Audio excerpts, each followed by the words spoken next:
Salve, salve, meus amigos, muito boa noite, sejam todos muito bem-vindos, todas muito bem-vindas a esse Debate Pronto aqui na Rede TV Paraná. Eu sou o Fernando Schumacher e eu estou aqui, como sempre, com meu amigo Marinho Silva. Olá, tudo bem? Marinho Silva aqui falando para vocês e nesse espaço tão democrático que é o programa Debate Pronto na TV, aqui na Rede TV Paraná.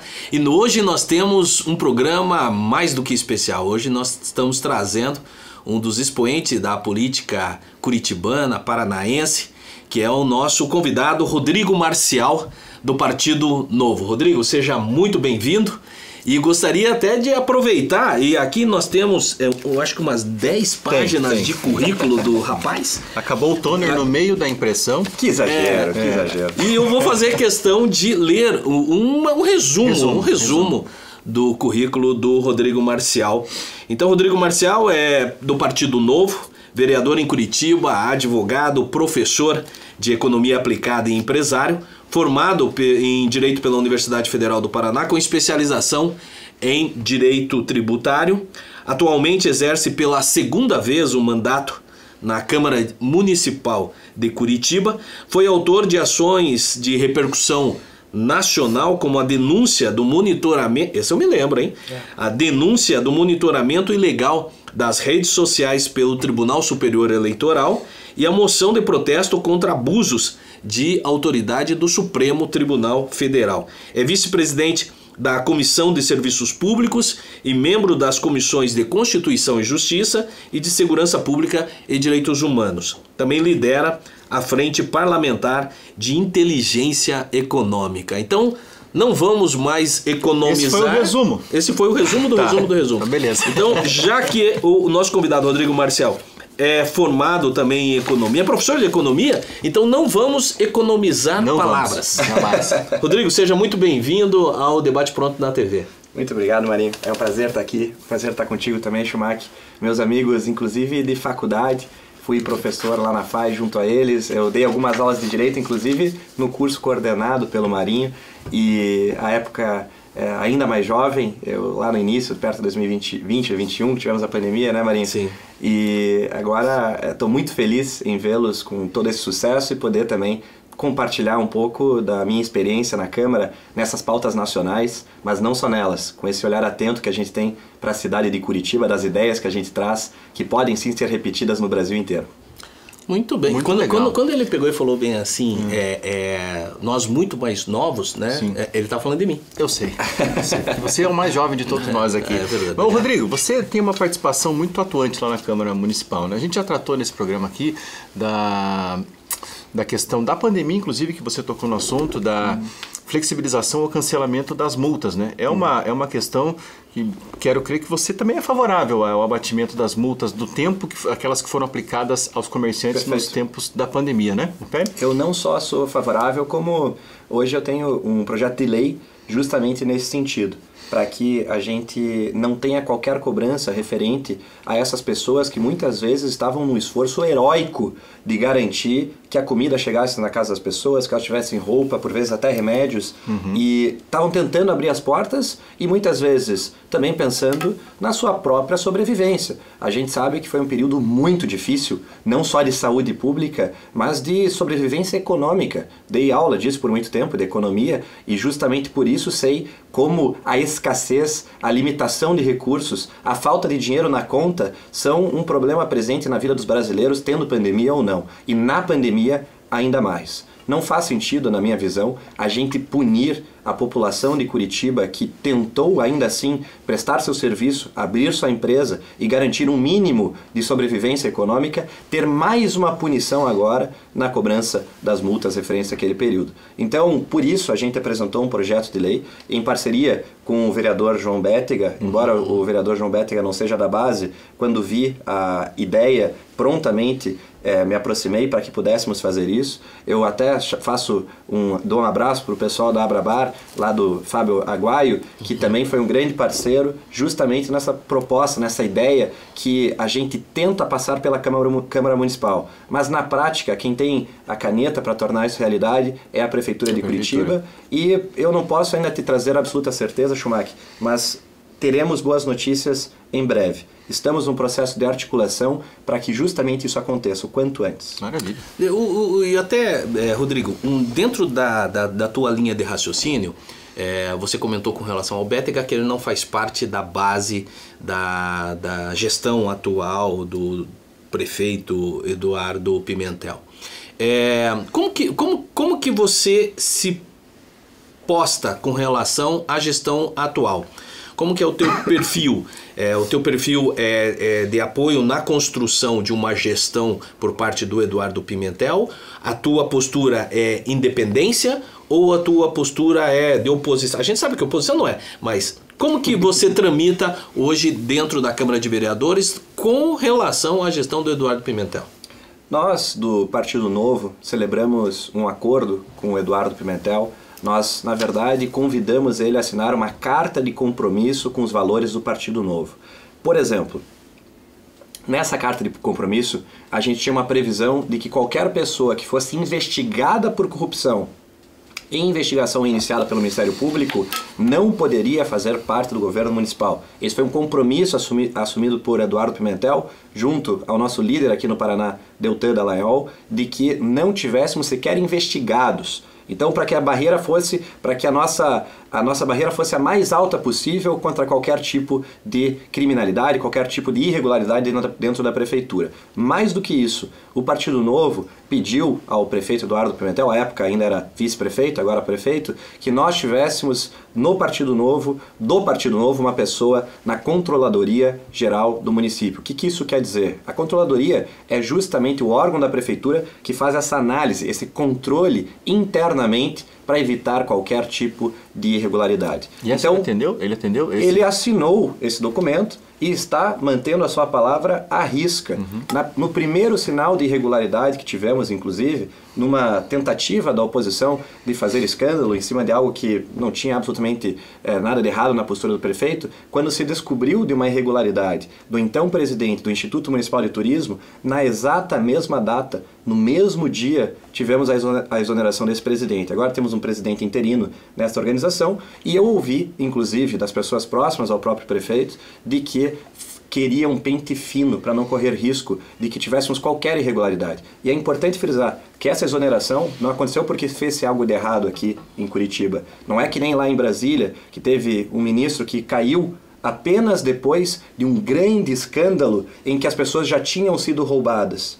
Aqui em Curitiba, a gente está falando de uma exoneração preventiva. Já que ele não tem um currículo impecável, não merece ficar na diretoria, não merece ficar, nesse caso, na presidência de um órgão da prefeitura. Então, por conta desse compromisso assumido pelo Eduardo Pimentel, o Novo está muito feliz em fazer parte dessa gestão. Nós temos o controlador-geral justamente cuidando da regularidade das contas e dos processos aqui na cidade de Curitiba, temos uma secretária de desenvolvimento humano participando também do governo, temos outras figuras participando nas diferentes secretarias aqui na cidade de Curitiba, e ao acaso até às vezes, como é o caso do superintendente de desenvolvimento econômico da Secretaria de Desenvolvimento Econômico, que é uma secretaria tocada pelo nosso vice-prefeito Paulo Eduardo Martins, e no caso ele foi uma pessoa sempre vinculada ao Partido Novo, que hoje também exerce esse trabalho. Então, como parte da base, sou sim um apoiador da prefeitura. E a gente tenta resolver os problemas, porque é natural ter discordâncias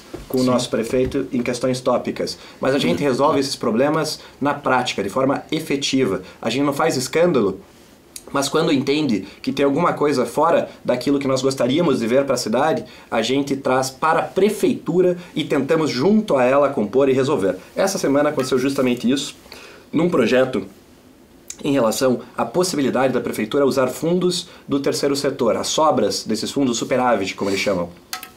E a gente dialogou com o secretário de Finanças, dialogamos com a Secretaria de Governo, dialogamos com todos os vereadores para que justamente isso não fosse possível, que o recurso do terceiro setor ficasse lá à disposição do terceiro setor, que foi arrecadado por eles justamente, e conseguimos atingir o objetivo. Então, dessa forma, a gente constrói uma cidade mais livre, uma cidade que realmente se preocupa com o cidadão, não é só demagogia, que realmente traz desenvolvimento econômico, fazer o bolo crescer para compartilhar com mais gente. Esse é o espírito do Partido Novo, esse é o espírito do Eduardo Pimentel. Sim, veja só, né? Você tocou em pontos importantíssimos, como a vida prática do cidadão na cidade. E o trabalho do vereador, ele tem que refletir, e nós temos muita coisa para falar, nós tocamos com relação a Brasília, a Estados Unidos e tudo mais, mas eu queria antes trazer uma questão que afeta o dia a dia do munícipe aqui da nossa capital, que é um projeto seu com relação às praças de Curitiba.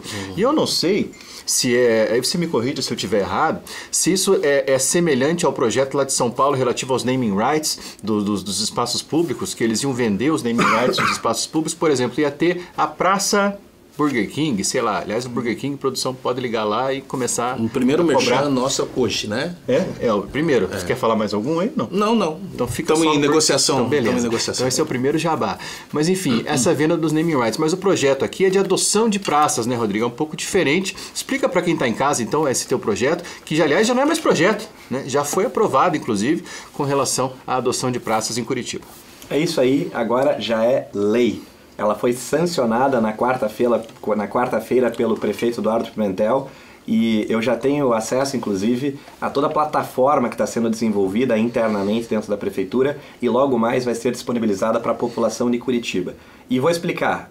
Não é realmente um projeto de naming rights, que seriam os direitos de nomear, Sim, da expressão em inglês. Trata-se de um projeto em que a população pode cuidar de qualquer espaço público que esteja registrado junto à Secretaria Municipal de Meio Ambiente. Então, quais são esses espaços? Sim, as praças, os largos, os jardinetes, canteiros, entre muitos outros espaços que a partir de agora, com a minha lei, terá numa plataforma disponibilizado quais são para que seja muito fácil e rápido adotar. Porque já é uma gentileza que a pessoa está fazendo para a cidade em cortar a grama, fazer a poda ou às vezes até de trocar os brinquedos e reformar a praça. Isso tudo é possível com este programa de adoção de espaços públicos aqui de Curitiba. E por que alguém iria querer fazer isso, vocês poderiam me perguntar? Por um motivo muito simples. Primeiro, porque o curitibano ama a cidade de Curitiba e ele sabe que a prefeitura não tem condições de fazer tudo sozinha. A gente paga impostos, a prefeitura usa esses impostos para melhorar a vida do cidadão,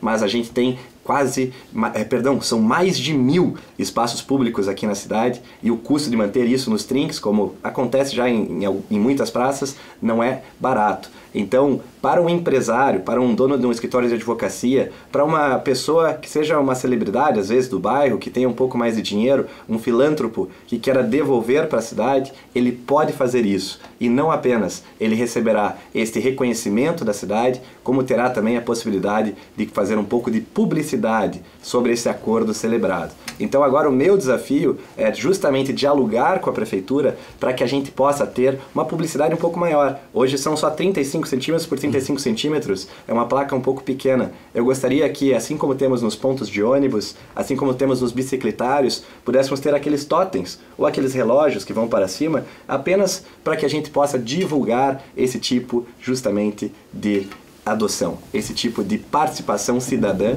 esse tipo de demonstração de amor pela cidade de Curitiba. E fico muito feliz de ter visto esse projeto aprovado. Foi meu primeiro projeto apresentado lá em 2022, quando entrei pela primeira vez vereador de Curitiba, e agora com a alegria de ter sido sancionado na quarta-feira. Maravilha. E até uma dúvida aqui, Marcel, que eu acho que o pessoal que está em casa também pode ter. Primeiro, contextualizando, é extremamente interessante. Curitiba é conhecida nacionalmente pelos parques, pelo verde, pelas florestas, pela limpeza, então, ou seja, todo mundo fala de Curitiba. Sim. Quando você sai fora e vai para outro estado. O pessoal fala bem assim, não, Curitiba eu sou impressionado, porque a quantidade de parques, os parques bonitos que tem, a limpeza, tal, não sei o quê.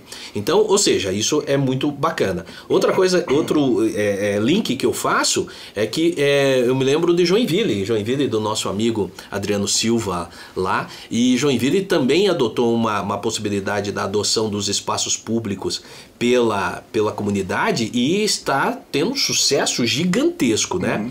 Mas assim, por exemplo, eu tô no meu bairro, lá no, Parolim, e tem um espaço, eu vou entrar no site da prefeitura, vou verificar na plataforma se eu posso trabalhar, eu vou lá e faço, ou eu entro em contato com a prefeitura, eu posso colocar uma plaquinha lá, olha, esse espaço é cuidado por Marinho Silva, ou pelo Debate Pronto, como que funciona, como que vai se operacionalizar isso no dia a dia?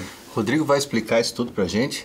Mas no segundo bloco. Ah, mas é... Você não se atreve a sair daí que a gente já volta.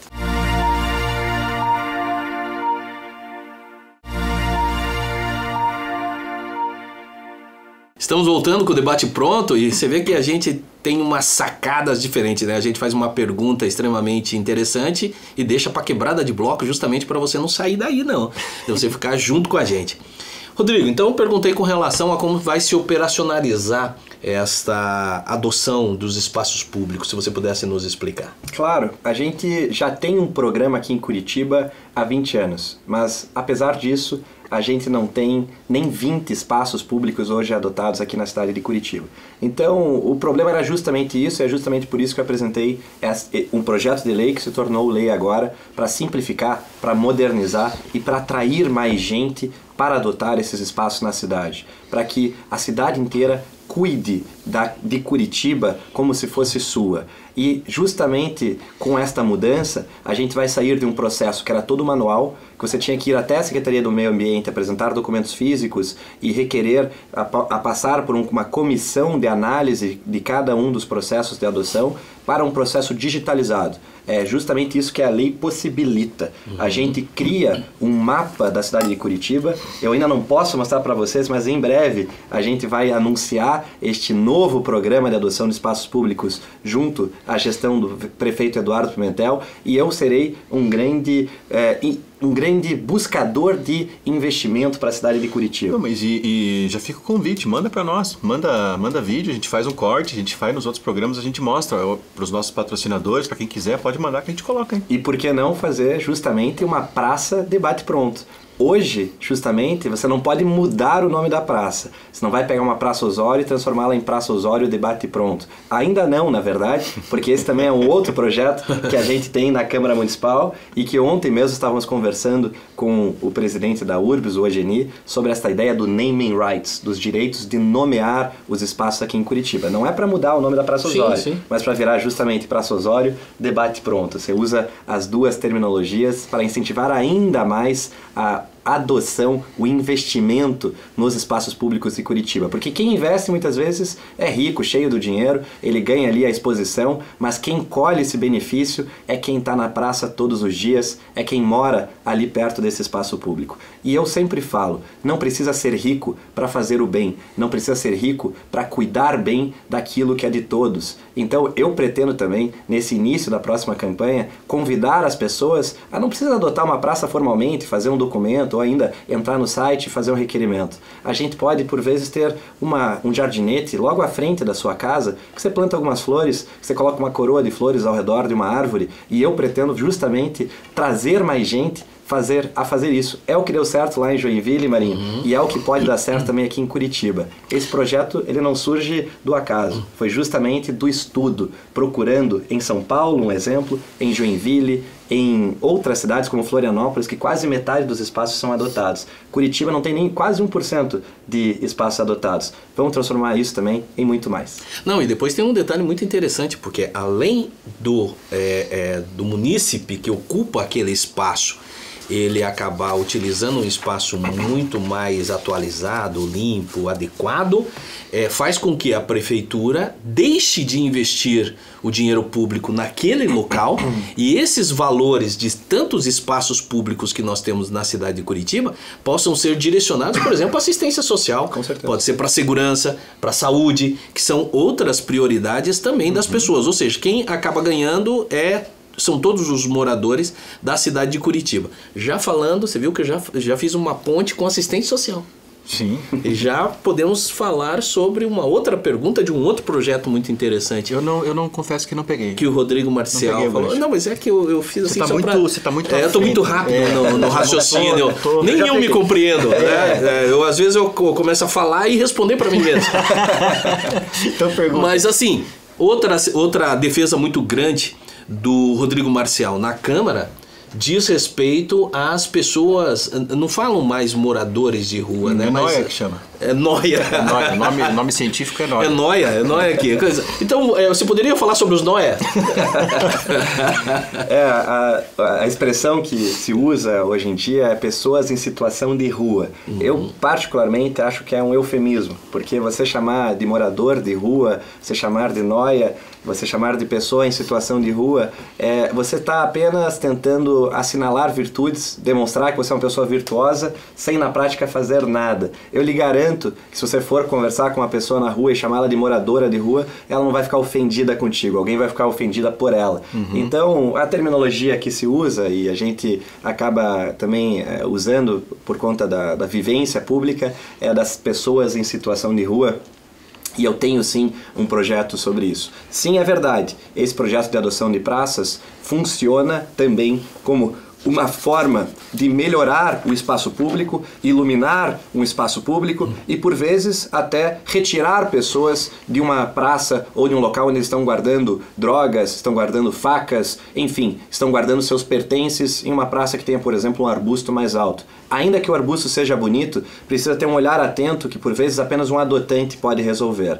E eu digo isso com experiência. Fui no Largo Erasmo de Roterdã, um espaço adotado aqui em Curitiba, que fez justamente isso. O escritório Gaia Silva e Gaed, que fica de frente a esta pequena praça, este largo, fez uma adoção e justamente por conhecer aquele local, que fez ali um ajuste paisagístico para evitar que uma situação de pertences como drogas, facas, enfim, outros pertences de pessoas em situação de rua fossem alocados naquela praça. Né? No AU, justamente. Mas o meu projeto vai além disso. Eu tenho um outro projeto de lei que tivemos a aprovação na Comissão de Constituição e Justiça, portanto, é um projeto que já foi declarado constitucional pela Câmara Municipal de Curitiba, que visa trazer uma solução não apenas paliativa, que nem essa de cuidar do espaço público, algo que atinja o problema na sua raiz. E eu afirmo para vocês que nas longas conversas e nas muitas conversas que fiz ao longo deste ano, eu identifiquei um problema central na nossa política de combate à situação de rua. Porque tem que ser combatido. Ninguém quer pessoas na rua. Seja na esquerda, seja na direita, a gente quer dignidade para essas pessoas, a gente quer que elas trabalhem, gerem renda, que não retirem riqueza dos outros, mas que produzam valor na sociedade. E o grande problema que a gente encontrou foi falta de sistematização das informações sobre essas pessoas. Nós não temos um censo há anos de quantas pessoas estão nas ruas. A gente não sabe há quanto tempo uma pessoa está numa casa de passagem. Essas informações não estão disponíveis e muitas vezes não tem como estar porque falta o mais básico, identidade. Essas pessoas não são identificadas. Muitas vezes elas não têm documentos. E infelizmente, as que têm, por vezes embatidas numa guarda municipal, não se tem o cuidado de se manter o documento nas mãos dessas pessoas. Então a gente tem um problema de pessoas sem nome. Sem nome é impossível ter dignidade, sem nome é impossível a prefeitura saber quantos a gente precisa tratar, quantos a gente precisa ajudar a encontrar emprego, quantos a gente precisa, inclusive, trazer punição, trazer justiça, porque queiramos ou não, o pessoal da esquerda mais radical, por vezes, considera que a gente tem que deixar mesmo o criminoso nas ruas. Mas isso não está certo. Se uma pessoa tem um mandado de prisão contra ela, ela tem que ser identificada e punida. Tem que ir para a cadeia. Então, se nós não tivermos identificação universal em que a prefeitura obrigatoriamente vá lá e peça essa identificação, não para impedir a pessoa de ter um prato de comida, mas para a prefeitura ter a obrigação justamente de onde vem, né? De saber da onde eu acho que as evidências elas são necessárias na criação de políticas públicas, né? Como que você vai falar em recolocação, abertura de espaço de trabalho, de assistência social, se por acaso você não sabe quantas pessoas tem, o Rodrigo falou de demagogia, de hipocrisia. Você veja, face esse debate, não é uma questão de saúde pública, não é uma questão de segurança pública, não é cacete, rua, tem que descer o sarrafo, não tem que adotar. Se não tem nem um número, então a discussão não é esquerda ou direita, a discussão não é apenas se é de saúde pública ou segurança pública, é dado, falta dado. tem que ter essa inteligência para daí você tomar essa decisão. Muito, muito bacana. E continuando então, vamos seguir o barco? Vamos. Não, e até... Vamos sair de Curitiba? Não, eu gostaria de ainda permanecer em Curitiba, mais especificamente na Câmara de Vereadores. Então vai. Rodrigo Marcial, você fez, não somente você falou, a gente sabe muito bem, você fez parte da legislatura anterior, sim, por um período, e está fazendo parte da legislatura atual. O que a gente pode perceber de fora é de que existe uma mudança com relação aos mandatários nesses dois períodos. Um período anterior era uma Câmara que eu pelo menos via mais técnica, mais experiente, que eu quero dizer com relação à idade, um pouco de pessoas com mais idade e políticos tradicionais, e que eles tinham uma pegada. Essa formação da Câmara agora, a gente verifica que uma idade menor, são muitos jovens, graças a Deus, que estão fazendo, e você está incluso nesse quantitativo, são pessoas mais jovens, a representatividade do jovem, mas a gente percebe que é uma legislatura mais né? O que a gente fala? Mais rede social, eles conversam muito mais nas redes sociais com o seu público, isso leva uma pauta de fala no púlpito da Câmara de Vereadores direcionada ao público que eles atendem. Como que você vê? Qual que é a sua percepção com relação a essas duas distinções de legislatura? São legislaturas completamente diferentes. A gente teve uma renovação de 50%, mas quando você tem uma tendência para um lado de debate público, de forma de atuação, acaba convidando até mesmo aqueles que eram da legislatura anterior a se portar de uma maneira diferente também. E o que aconteceu, e é algo que acontece no Brasil inteiro, foi muito claro. Nós tivemos uma saída de muitos vereadores, que a gente chama de vereadores paroquiais, vereadores de bairro, que vai lá de porta em porta, vai cuidar apenas do seu bairro, da sua região, e a entrada de vereadores das redes sociais. Então, do YouTube, do Instagram, do TikTok, que fazem sucesso nas redes sociais e tem muitos seguidores no Brasil inteiro e, por consequência, tem bastante seguidores em Curitiba também. E o que aconteceu em decorrência disso, ao invés de ter um exagero de discussões na Câmara de questões que atingem apenas uma parcela da população muito pequena, por vezes, que atinge apenas uma rua, apenas uma região dentro de um bairro, agora a gente começou a ter muitas discussões que são muito abertas, muito difusas e que tratam do Brasil inteiro, mas não tratam da cidade de Curitiba. A gente saiu de um extremo para o outro. E eu mesmo, como vereador de Curitiba, já em 2022, se você pegar o currículo que acabou de ler sobre mim, eu sou lembrado como o vereador que fez uma moção de protesto ao Alexandre de Moraes, quando ainda não era tão comum esse tipo de postura lá na Câmara Municipal. Porque o meu gabinete desvendou e trouxe pela primeira vez à tona este monitoramento das redes sociais pelo TSE e agora também pelo STF. Então eu também atuo nessas pautas nacionais, mas a gente tem que tomar cuidado e os vereadores estão começando a tomar ciência disso cada vez mais, para a gente não ficar só debatendo questões federais, embora essas questões atinjam o brasileiro. Veja, todo curitibano também é monitorado nas suas redes sociais em um contrato público celebrado pelo TSE e outro pelo STF, então isso tem que ser falado na Câmara Municipal, mas tem que ser falado com convicção, tem que ser falado com responsabilidade, porque não adianta nada a gente ficar apenas debatendo pautas culturais do Nordeste, pautas culturais de São Paulo, de Brasília, se elas não atingem diretamente a cidade de Curitiba. Sim. Tem que ter um equilíbrio. E eu acho que aos poucos a Câmara está encontrando este equilíbrio. Felizmente, eu consigo ter hoje uma atuação relevante na cidade de Curitiba, conversando com os secretários, aprovando projeto de leis e não me ausento, eu não posso ficar omisso de debater essas pautas morais, essas pautas da cidade de Curitiba também, mas que vem lá de Brasília, que vem de outros estados. Nós vamos falar muito sobre Brasília, sobre STF, sobre o Brasil como um todo, no nosso terceiro bloco. Debate Pronto já volta. Olá, meus amigos e minhas amigas do Debate Pronto, estamos voltando mais uma vez aqui com o nosso amigo, vereador de Curitiba, Rodrigo Marcial.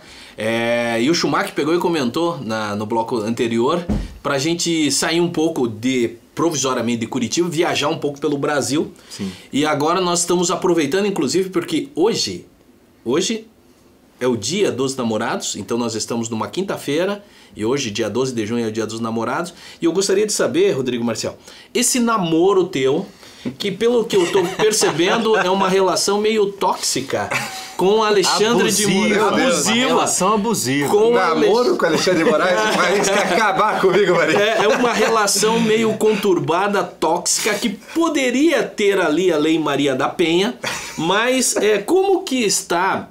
Se você pudesse trazer, porque eu percebo assim, que eu acho que foi um dos primeiros parlamentares, um dos primeiros políticos que trouxe a discussão ou à tona essa questão do monitoramento das redes sociais. Ainda não era moda quando ele já fazia isso. Não, ainda não era moda e ele já fazia isso. Ele lançou essa moda agora, trend que hoje está muito, muito evidente, que era a questão do monitoramento das redes sociais por parte lá do Tribunal Superior Eleitoral. Exato. E que, como você bem falou hoje, o STF também está realizando. Estou acompanhando e sou lembrado disso todos os dias, porque até hoje eu enfrento um processo judicial de gente tentando tirar minha voz, de tirar minhas redes sociais, essas informações que a gente denunciou.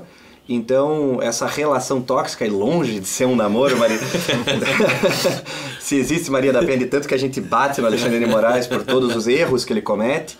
E isso começou lá em 2022, em meu primeiro mandato como vereador aqui de Curitiba, justamente em época que os deputados federais, deputados estaduais, que o cidadão comum estava tendo a sua rede social retirada. A gente teve cenários, inclusive, de parlamentares sendo presos. E em decorrência disso, não sabíamos por onde atuar como vereadores de Curitiba. Tive amigos aqui de Curitiba, inclusive, que perderam a rede, então eu percebi que, como um representante da população curitibana, eu poderia, sim, defender uma pauta que está relacionada lá a Brasília. E foi o que fizemos. Fizemos uma moção de repúdio aos atos de Alexandre de Moraes que atentam contra o Estado de Direito, que atentam contra os direitos básicos dos brasileiros. E não foi um documento que a gente só fez um repúdio, um protesto, falando, não, repudiamos o que você fez. Eu listei, feito por feito, de Alexandre de Moraes, desde os seus abusos cometidos lá com a instalação do inquérito do fim do mundo, até a época, a tentativa de retirar redes sociais parlamentares, inclusive era um deputado estadual aqui do Paraná, o Homero Marques, que teve suas redes retiradas em ano eleitoral. Um completo absurdo. Então, listamos tudo isso e entregamos em nome da Câmara Municipal ao ministro Alexandre de Moraes, então presidente do Tribunal Superior Eleitoral. Em decorrência desta moção, muita gente veio até mim trazer ainda mais fatos. Aquilo que eu listei era pouco. Tinha muita gente sofrendo perseguição aqui no Brasil. E das muitas denúncias que eu recebi, elas pareciam, muitas delas, falsas, não pareciam ser verdadeiras. Inclusive essa história de que teria potencialmente uma empresa em Brasília que estaria ela mesma com o poder de retirar as redes das pessoas, contratada pelo TSE. A história parecia um pouco estranha, mas eu senti um fundo de verdade. E existia sim um fundo de verdade. Existia uma empresa contratada, mais de uma na verdade, contratada para fazer monitoramento de todas as redes sociais aqui no Brasil. Fazer um monitoramento também de momentos como esse, de todos os jornais, da mídia tradicional, portanto uma prática muito parecida com a ditadura militar. E quando a gente encontrou o edital, ficamos surpresos, porque isso não se fazia nas escuras, isso não se fazia de forma escondida, isso se fazia de forma aberta. Os portais de transparência, sim, é verdade, são muito difíceis de se acessar e encontrar informações, mas nós encontramos o contrato, encontramos o edital e com as palavras lá expressas em letras que não deixam ninguém se enganar. Monitoramento de redes sociais por palavras-chave. Então o STF colocava lá uma palavra-chave, por exemplo, urnas, e pronto, a pessoa que falasse sobre isso estava na mira do STF, e daí, por uma decisão simples, e a gente sabe, escuta internamente lá do TSE, do STF, essa decisão não era nem o ministro quem tomava, era um administrador, era um juiz que foi contratado ali para ser assessor dele, que apenas preparava os documentos e ele passava como uma metralhadora de censura, tirando redes sociais, tirando a palavra previamente. Você não pode nem falar no futuro, eu retiro sua rede social. Foi isso que a gente denunciou. Você veja, Rodrigo, eu queria que você explorasse também a Lei Magnitsky, né? A questão das punições que o STF, o Alexandre de Moraes está para sofrer com relação aos Estados Unidos. Geralmente os ditadores, eles ingressam na sua ditadura, eles fazem valer o seu poderio se utilizando de conceitos, estou defendendo a liberdade, estou defendendo a democracia. Né? Então, quando Hitler assumiu, ele estava defendendo a liberdade, Mussolini, Hugo Chávez, é sempre em defesa da democracia. Vocês não sabem se cuidar, eu vou cuidar de vocês. Você acha que existe esse fenômeno, só que na pessoa jurídica, né, institucional do STF no Brasil, protagonizada pelo Alexandre de Moraes, ou não é esse? A pergunta é profunda e a resposta ela chega a ser dolorida. Porque, sim, eu acho que é exatamente o que vemos acontecer aqui no Brasil. Nós temos no estado do Paraná 2 dos seus representantes mais votados perdendo os seus mandatos sem uma lei que justifique isso, em invenções jurídicas para tirar o mandato. Não perderam o mandato porque roubaram, não perderam o mandato porque fizeram mensalão, petrolão, agora previdência pública sendo roubada. Perderam o mandato porque desrespeitaram as vaidades de ministros do TSE ou do STF. Me refiro, é claro, ao deputado estadual mais votado em 2018 aqui no estado do Paraná, o Francisquini, e depois em 2022, ainda mais grave, porque foi o deputado federal, aquele que ia representar o estado do Paraná, lá em Brasília, também sendo cassado, sem ter qualquer tipo de lei que fundamentasse isso. Deltan Dallagnol, deputado federal mais votado em 2022, que hoje não é deputado por uma canetada do TSE, do STF. Uma invenção jurídica, né? Podemos falar assim até. Uma invenção jurídica. Imagina que loucura. O Deltan Dallagnol, no final das contas, foi cassado pela lei da ficha limpa, enquanto a gente tem um presidente ex-presidiário. Então é terrível de acreditar nisso, mas é a realidade, é o que a gente vê. Então, e até um detalhe, né? Ele foi cassado o registro dele na utilização da lei da ficha limpa, só que a análise ou a análise para aplicação da lei de ficha limpa, no meu entender pelo menos, foi equivocado. Perfeito, não fazia sentido nenhum. A gente não precisa entrar aqui em questões técnicas, mas o fato é, a ficha limpa existe para impedir aqueles que tiveram condenação de serem candidatos a alguma coisa, de serem aceitos como políticos.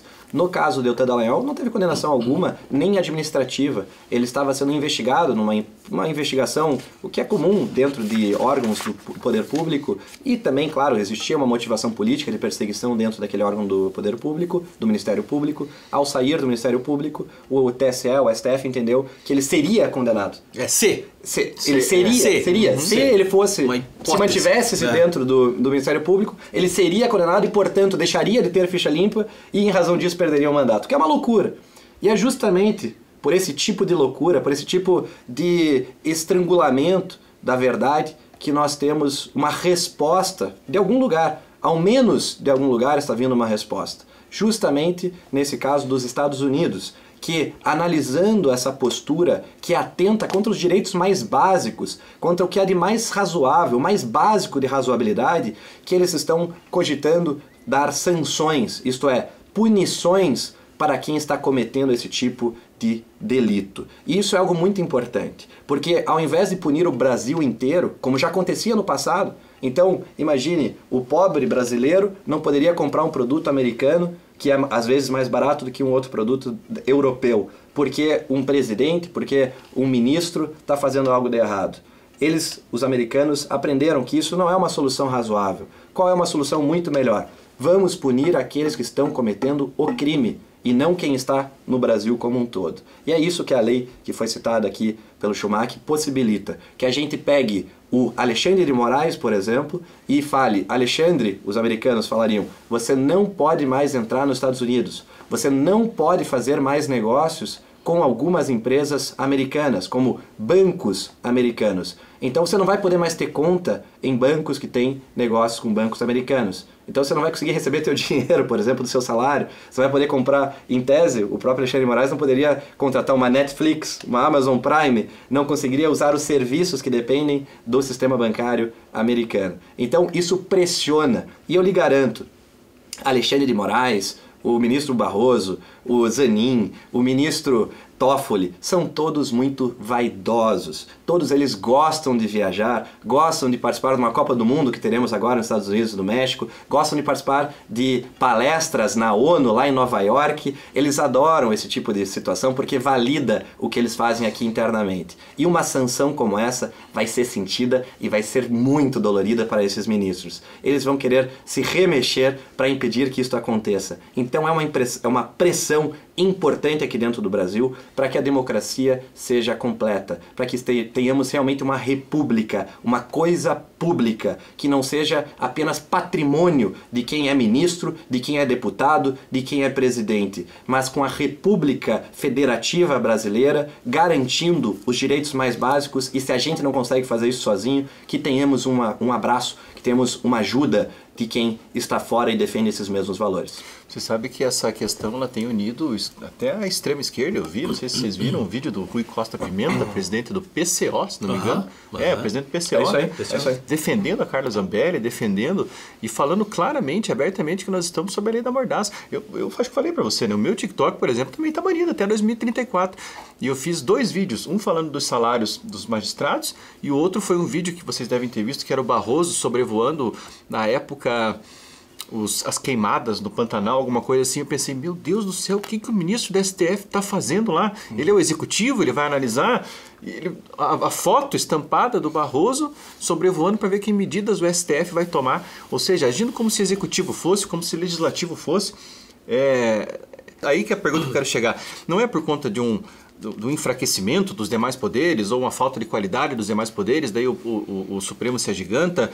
A democracia está em xeque, né, Rodrigo? Como é que você encara essa situação? O que nós poderíamos fazer, além de melhorar o quadro dos nossos políticos eleitos? Eu acho que a gente tem saídas institucionais.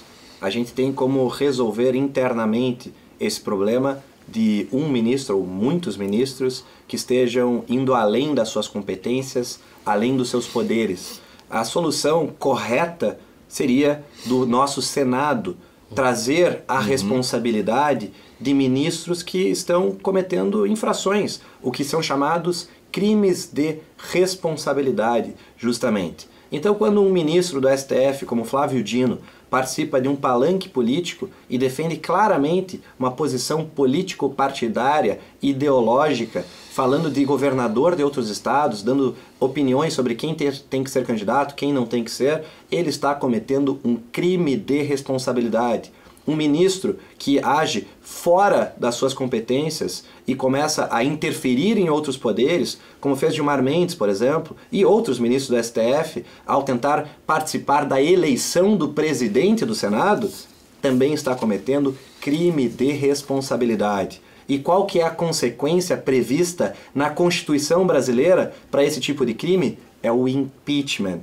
E quem faz isso? O Senado Federal. Então, temos que chamar a responsabilidade o presidente do Senado, os presidentes do Senado, porque já foi mais de um neste período. E é justamente por isso que, se a gente quer uma solução pacífica, e é isso que todos os brasileiros querem, ninguém quer guerra civil, ninguém quer revolta de militares, ninguém quer que tenhamos violência no Brasil. A gente quer seriedade. Ao menos é isso que defende o brasileiro de bem. O brasileiro de bem quer ver a Constituição brasileira sendo respeitada e, se possível, melhorada no futuro em breve, para que nunca mais passemos por um período que, sim, eu afirmo, nós vivemos num período de ditadura civil. Não é uma ditadura militar, mas é uma ditadura civil, imposta por 11 ministros do STF, que coloca todos no bolso, coloca todas na mão, na medida que tem a caneta para mandar prender qualquer um, tirar o mandato de qualquer um,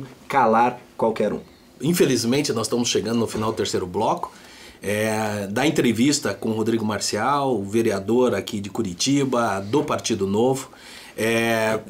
Eu sei que você está em casa falando, puxa, mas eu queria... Então é o seguinte, manda as tuas perguntas para nós, entra lá nas redes sociais do Debate Pronto, no Fernando Schumacher Melo, Marinho Silva, _oficial, coloque lá as suas perguntas, porque vai ter um novo ciclo. né? Nós vamos, num momento futuro, convidar Rodrigo Marcial para voltar aqui no Debate Pronto para que a gente possa continuar. Tem muito mais informações, tem aqui muito mais assunto que a gente gostaria de tratar. Então, Rodrigo, obrigado mais uma vez, cara. Nós gostaríamos, em nome dos nossos espectadores e principalmente no meu, do Schumacher, de toda a equipe do Debate Pronto na TV, agradecer o fato de você estar aqui e já estender um convite para um momento futuro de nós continuarmos esse bate-papo. Muito obrigado, sou eu quem agradeço a oportunidade de colocar um pouco das minhas ideias, dos meus projetos aqui de Curitiba e do Brasil inteiro.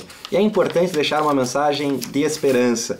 É uma das 3 virtudes da teologia: fé, esperança e caridade. E eu acho que o que mais falta aqui no Brasil é justamente a esperança. A gente tem que se ater a ela, porque é a partir da esperança que a gente consegue alguma melhoria no futuro. A gente consegue pressionar os políticos lá em Brasília, a gente consegue mudar as leis aqui em Curitiba. Eu tive pouca esperança na gestão passada de que conseguiria passar um projeto que trouxesse o cidadão para cuidar da cidade. E cá estou eu, novamente como vereador, e a esperança, ainda que pouca, valeu, porque agora a gente tem um projeto de lei para que qualquer cidadão de Curitiba possa investir com facilidade num espaço público na frente da sua casa. Então eu convido você, ouvinte, aquele que nos assiste, que venha e tenha esperança no Brasil, para que no ano que vem elejamos um bom presidente. E se você é aqui de Curitiba ou quer investir na cidade, fale comigo, porque eu vou te ajudar a deixar a nossa cidade de Curitiba ainda mais linda, ainda mais bonita, ainda mais amada. É isso aí, você não sai daí que daqui a pouco tem um 4º bloco. A gente já volta.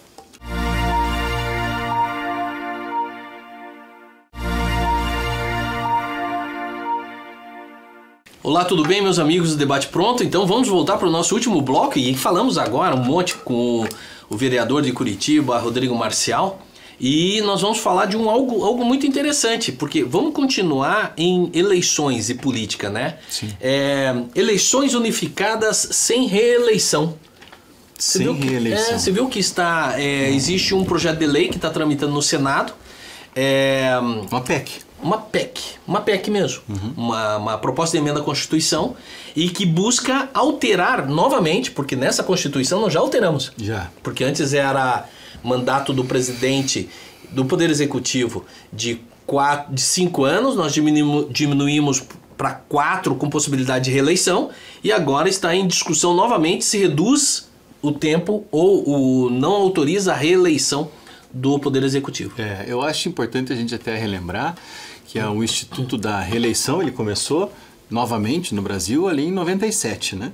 No meio, ou quase no final do seu governo, Fernando Henrique Cardoso, né, no primeiro governo Fernando Henrique Cardoso, foi feita a PEC da reeleição. É óbvio que ele foi o primeiro beneficiado da PEC que o próprio governo dele fez. Aí já começa errado. Mas você sabe que tem uma fala dele criticando? Que ele não gostou? Sabia? Não. Fernando Henrique Cardoso... Agora ou na época? Agora é fácil criticar. Na época. Na época não, desculpe. Agora depois. Agora é fácil que ele falou criticar. que não foi interessante o segundo mandato, não. Não, eu acho o seguinte, eu respeito o Fernando Henrique Cardoso no seguinte sentido. Ele fez uma carreira política, chegou à presidência e saiu. Ficou lá de consultor, ele fala, hoje ele é tido, dá suas palestras, agora está bem idoso, né, com quase 100 anos, mas eu admiro ele nesse sentido, ele soube sair de cena, ficou Porque lá. todos os outros ficaram, né? Não, todo mundo fica. Sarney ficou, Itamar Franco ficou. O Temer tá aí desde das caravelas. Temer, a Dilma ficou, Lula ficou, Bolsonaro está... Ou seja, ele saiu de cena. Mas a essa época ele fez a PEC e hoje nós temos esse sistema de 4 em 4 anos, pode reeleger uma vez. E mais, diferentemente do que acontece nos Estados Unidos, por exemplo, você acha que o Trump pode ser reeleito? Não pode, porque nos Estados Unidos é 2 vezes só, mesmo que seja alternada. Aqui no Brasil não, você pode ter 8, depois o cara sai, pode voltar. O Lula. Novamente eu posso ter 12, 16, 20 anos da mesma pessoa. Então é muito amplo o tema da reeleição. Mas só que assim, né? Um detalhe interessante. Primeiro, não é assim, já vai ser aplicado. Não. Ele está em discussão dentro do Congresso Nacional, dentro do Senado, depois de uma aprovação do Senado que ele passaria para a Câmara de Deputados, depois ainda vai para a sanção do Presidente da República. Ou seja, tem um trâmite muito grande. Uma das coisas que me chamaram a atenção foi o seguinte, porque essa proposta está na Comissão de Constituição e Justiça, que é a primeira comissão do Senado, Sim. que vai verificar se há constitucionalidade ou não, se é possibilidade ou não. Mas uma coisa que eu achei interessante é que ela foi tirada de pauta, ou melhor, foi dado um prazo maior para discussão. E esse prazo maior de discussão, eu fui analisar, eu pensei assim, não, deve ser porque existe contradições, os senadores não querem. Não, está pacificado. Dentro da comissão vai ser aprovado. O que eles estão discutindo é justamente o início desse prazo, porque na legislação, no projeto, na PEC, aqui, ó, ele consta lá com... Eu vou ler para você. A proposta prevê o fim da reeleição para prefeitos a partir de 2028 e para presidente e governadores em 2030, com unificação das eleições a partir de 2034, ou seja, que é aquilo que a gente já discutiu, que é hoje nós vamos usar as urnas de 2 em 2 anos, elege prefeito e vereadores e depois de 2 anos deputados. Unificação. É unificar. Então são muitas mudanças e o Alcolumbre, que é o presidente do Congresso, do Senado e do Congresso, parece que ele quer como para deixar uma marca. O meu legado ao Alcolumbre seria essa mudança. Então você não acha que tem muita mudança, cara? Todo ano muda a lei eleitoral. Se não é pelo fundo, pelo voto, é pelas cadeiras. Mas eu vou te falar o seguinte. Primeiro, fala da unificação, nós já discutimos com relação à unificação, essa PEC. E outro ponto é a questão da não possibilidade de reeleição. Eu concordo. Eu acho que aumenta ali um pouco, porque historicamente você pode pegar na tua cidade aí, você vai verificar. A reeleição, o segundo mandato do prefeito, normalmente é pior do que o primeiro. Por quê? Porque ele tem que negociar, ele tem que negociar um monte, ele tem que trazer um monte de gente pra base pra ele se reeleger. E é uma porcaria o segundo mandato. Tá, mas aí eu vou te dizer o seguinte, advogado do diabo. Você realmente acha que vai adiantar não ter a reeleição para isso, sendo que o prefeito que está não vai fazer a mesma coisa só que para fazer o sucessor do mesmo grupo? Cara, você já me perguntou isso. Deu um déjà vu aqui agora. Sim, outra vida. Outra vida. Mas assim, eu acho que... Não sei. Eu acho que não. Porque eu sinceramente não acho que vai mudar muita coisa. Por exemplo, o Pimentel se elegeu. Beleza, ele não pode se reeleger. Ele vai trabalhar e vai fazer esses arranjos para eleger alguém do convívio dele ou do partido dele. Então, eu acho Só que ele não vai trabalhar enquanto gestor para...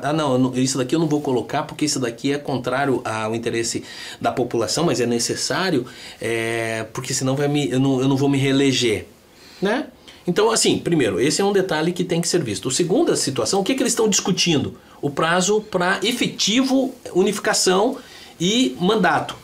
Então, a discussão está justamente nessa, se vai ser em 2024, a partir da eleição de 2026, se daí depois vai para 2034, se vai para 2030. Sim. Então, essa é uma discussão existente para a verificação de quando que vai começar a unificação. E um outro detalhe, 2 pontos que eu gostaria de saber a tua opinião. É engraçado porque começou no Senado. Vai mudar o mandato do senador. Vai. De 8 para 10 anos. Para 10? Para 10 anos. Não era para reduzir? Não. A grande discussão que existe lá é que, assim, dentro dessas mudanças, o senador aumenta o período dele de 8 para 10 anos. Sou contra.